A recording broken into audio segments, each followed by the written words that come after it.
Programming your Toyota 4Runner key fob requires entering programming mode on your vehicle.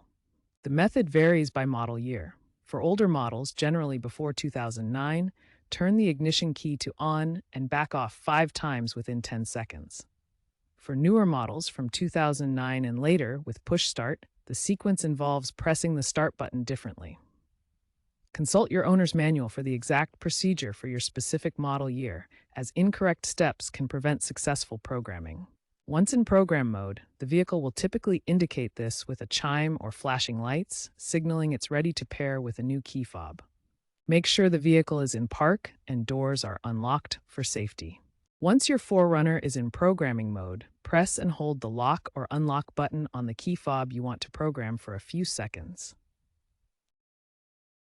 The vehicle should respond with another chime or light flash to confirm that the fob's signal has been received and recognized.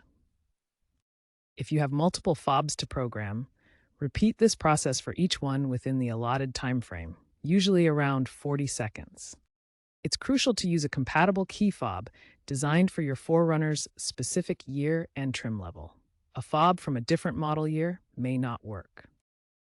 After programming all desired fobs, exit programming mode by turning the ignition off or pressing the start button. Test each fob to ensure it correctly locks, unlocks, and starts the vehicle if equipped with remote start. If a fob fails to respond, repeat the programming steps or consult a professional.